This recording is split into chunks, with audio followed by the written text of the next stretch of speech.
네, 지난 25일 국내 기준금리가 사상 처음 4차례 연속으로 오르면서 부동산 시장 본격적으로 얼어붙을 것이라는 분석이 나오고 있습니다. 앞으로의 부동산 시장 한번 전망을 해보죠. 강정규 동의대 부동산 대학원장 나와 계십니다. 예, 어서 오십시오. 네, 안녕하십니까. 반갑습니다. 네. 자, 6월에는 그때 이제 풀어주지 않았었고 이번 9월 달에 이제 풀어줬어요. 어느 정도 예상 좀 되긴 했습니다만 풀린 배경에 대해서 좀 살펴볼까요? 예, 일단은 뭐 6월 달과 최근에 여러 가지 지표를 비교해 봤을 때 6월 달에는 이렇게까지 갈 것인가라는 예측이 예. 뭐 맞지 않을 정도로 좀 나쁘긴 했지만 아주 나쁘지 않았었는데 지금 우리 부산 같은 경우는 6월 달서부터 그 가격 하락세가 본격화가 됐고 그랬었죠. 또 그동안에 또 가격이 좀 안 떨어질 것으로 생각했던 흔히 말하는 해수동 지역까지 하락세로 돌아섰고요. 예. 또 무엇보다도 거래량이 급감을 했습니다. 거래 절벽 생기고 있으니까. 그래서 집을 팔고 싶어도 못 파신 분들이 너무 많다 보니까는 이래서는 안 되겠다라는 판단을 많이 하신 것 같고요. 급기야는 부산시 의회 그리고 부산시에서도 적극적으로 조정 대상 지역을 좀 해제해달라고 하는 이런 예. 정치적인 역량까지 좀 집중이 된 그런 결과 지금 뭐 여러 가지 지표도 안 좋지만 정치적인 역량이 합쳐서 결국은 해제가 됐다라고 보시면 되겠습니다. 뭐 우리 부산 지역에 뭐 다들 아시겠지만 지자체장들이 다 이제 뭐 정부 여당이니까 그럼요. 그런 부분도 좀 반영이 됐을 네. 테고요. 자, 뭐 이제 하나씩 좀 얘기를 해보죠. 일단은 이 해제가 되면 해수동까지 다 해제가 됐잖아요. 부산 그렇습니다. 전체가. 네. 어떤 부분이 달라집니까? 일단은 뭐 몇 가지 나눠서 볼 수 있는데 가장 대표적인 것이 일단은 대출 규제 완화가 조금 그 조정 대상 지역 그 해제 전보다 좀 확대됐고 예. 또 대출 가능 여력이 좀 늘어났다라고 보시면 좋겠는데요. 예. 많이 아시는 것처럼 LTV, DTI가 각각 10% 정도씩 좀 대출이 가능하도록 좀 확대가 됐습니다. 예. 다만 아쉬운 거는 이 LTV, DTI가 완화됐다 하더라도 DSR이라는 본인의 소득과 예. 연계된 그러한 대출 규제가 남아져 있기 때문에 이 대출 규제 완화에 대한 효과는 좀 더 지켜볼 필요가 있다 이렇게 보여지고 있고요. 예. 두 번째는 세제 측면에서 취득세와 관련된 그 세제에 대한 규제 완화가 있는데 그동안에는 조정 대상 지역 지정을 했을 때는 그 2주택자인 경우 8%, 3주택자는 무려 12%의 취득세를 납부했었는데 예. 이제는 기본 세율만 2주택자까지 내고 3주택자가 돼야지만 8%를 내는 취득세가 좀 완화가 됐습니다. 네네. 그다음에 이제 세제 측면에서는 양도소득세가 그동안에는 그 가산세 측면에서 그 2주택자가 집을 팔 때는 기본 세율, 즉 6%에서 최고 45%에다가 20%가 가산이 됐는데 네. 이것이 없어졌고요. 또 3주택자는 가산세가 무려 30%가 부과돼서 경우에 따라서는 최고 양도소득세율이 75%까지 부과될 가능성이 있었는데 예. 조정 대상 지역이 해제됨으로 인해서 양도소득세에 대한 가산세가 없어졌다.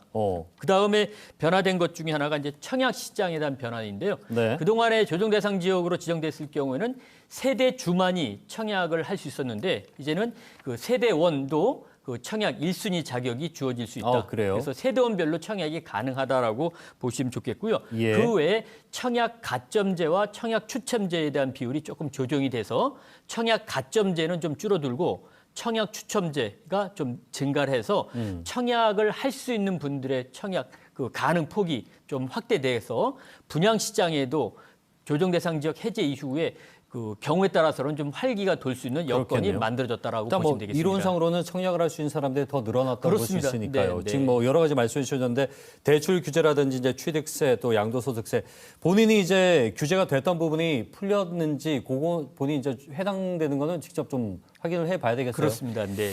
자, 지금 말씀해 주셨다시피 무주택자나 1주택자에게 혜택이 줄었다기보다는 상대적으로 불리해졌을 수도 있다는 거예요. 왜냐하면 2, 3주택자에게 이제 혜택이 좀 갈 수 있으니까. 네. 그렇다면 이 다주택자들에게도 기회가 왔다는 얘기고 또 청약 시장이 다시 활기를 띠다 보면 여기에 대한 어떤 또 부작용도 우려가 될 것 같거든요. 어떻게 좀 보십니까? 예, 이론상으로 봤을 때는 앞서 말씀하신 바와 같이 청약을 할 수 있는 청약 대상자들이 좀 늘어났기 때문에 예. 청약 경쟁률이 올라갈 수 있는 여지는 좀 있다라고 보여주고 있습니다. 다만 지금 그 금리 인상에 따른 여러 가지 부작용, 즉 금리 인상이 너무 높고 가파르게 지속됨으로 인해서 그 청약에 부담을 느끼신 분들도 계시고요. 또 대출에 부담을 느끼신 분들이 계시기 때문에 예. 막연하게 과거와 같이 조정 대상 지역이 해제됨으로 인해서 청약 자격 조건이 확대됐다고 해서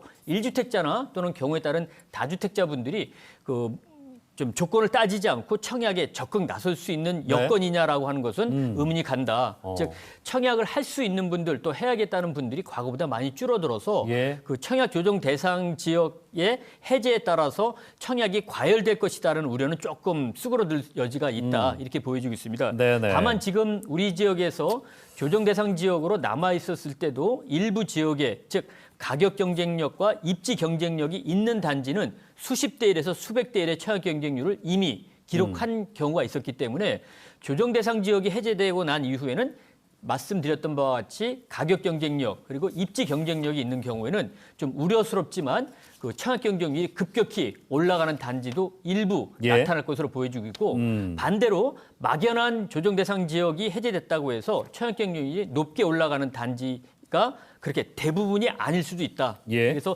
아주 청약시장에도 극심한 양극화가 나타날 수 있는 여지가 있다라고 보여지고 앞서 있습니다. 저희 이제 리포트에도 나왔습니다만 이제 교수님 말씀대로 일종의 뭐 옥석골이라고 할까요? 청약시장도 그렇게 이제 나눠질 수 있다라는 부분인데 좀 역설적이에요. 대출 규제는 풀어졌지만 금리가 미국 금리가 또 올려서 네. 3% 이상 올라갔고 우리도 이제 10월 12일에 한 번 더 남았는데 거기에 따라서도 아마 굉장히 영향을 받지 않을까라는 생각이 드네요. 예, 지금 주택 가격에 영향을 줄 수 있는 요인은 뭐 올라갈 만한 요인도 있고 또 떨어질 만한 요인도 있는데 뭐 우리 시청자 여러분들 너무 잘 아시는 것처럼 금리 인상에 따른 속도가 너무 빠르고 또 지속될 여지가 있기 때문에 예. 이것만큼 주택 가격에 영향을 줄 만한 요인이 더 있겠느냐라는 의미를 들고 있습니다. 예. 따라서 결국은 지금 조정 대상 지역을 정부의 정책적인 의지와 그리고 여러 지역 정관계의 그 요구에 따라서 해제가 됐긴 했지만 그 우리 시청자분들이나 또는 부동산 업계에서 그 느끼시는 것만큼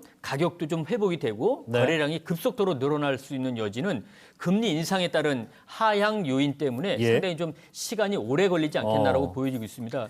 결국은 이러한 거래량이 서서히는 회복되지만 정상적으로 돌아가기까지는 금리 인상에 따른 여러 가지 그렇겠네요. 문제가 좀 선제적으로 해결이 돼야지만 거래량도 늘어나고 가격도 좀 정상적으로 돌아가면서 흔히 말하는 비정상적인 시장이 정상화로 갈 수 있는 그런 계기는 결국 금리 인상에 예. 따른 여부와 결부지을 수 있다라고 판단이 되고 사실 있습니다. 그것은 우리나라가 이제 자의적으로 판단할 수 있는 부분이 아니라 미국 그렇습니다. 금리에 따라갈 수밖에 없으니까 네. 그런 부분들은 좀 지켜봐야 되겠고요.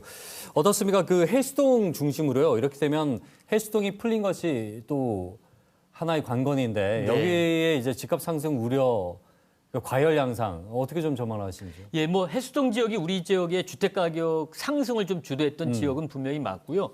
또 많은 분들이 아직까지도 인기 주거 지역으로 분류를 하고 있긴 하지만 이 해수동뿐만이 아니라 서울과 강남 지역을 봤을 때 가격이 약세로 나타나는 것들은 뭐 서울 강남이나 우리 해수동 지역이나 유사하게 나타나지 않겠나. 예. 그래서 그 지금 뭐 앞서도 말씀드렸지만 금리 인상에 대한 문제가 여전히 부동산에 남아 있는 한 해수동 지역에서도 그 가격 하락세는 당분간 좀 이어질 가능성이 있고 다만 지금 거래량은 무주택자분들이 이번 조정 대상 지역 해제를 통해서 예. 정부가 규제 완화를 좀 할 수 있을 것이다라는 기대감이 생기면서 무주택자부터 그리고 일부 실수요자들서부터 그 주택을 구매할 수 있겠다라는 그런 욕구가 좀 살아날 수 있다. 예. 그래서 구매 심리는 좀 서서히 살아나면서 그 최악의 그런 거래 침체에서는 네. 좀 벗어날 수 있는 여지가 있다. 그래서 일부 인기 주거 지역서부터 거래량이 조금씩 회복되는 그런 양상을 띌 수 있을 것 같고 그런 지역이 우리 지역에서는 아마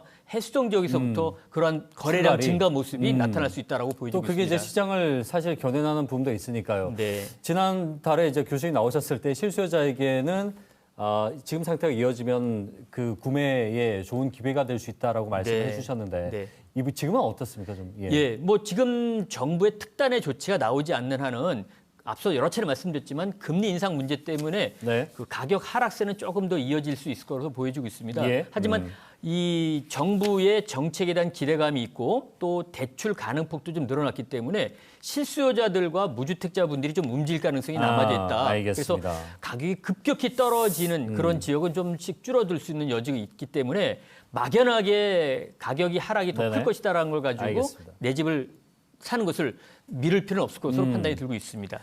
알겠습니다. 소신껏 실수요자들은 좀 움직이면 되는 네. 시기가 온 것 같아요. 네. 알겠습니다. 오늘 고맙습니다. 네, 감사합니다. 강정규 동의대 부동산대학원장과 함께 얘기 나눠봤습니다.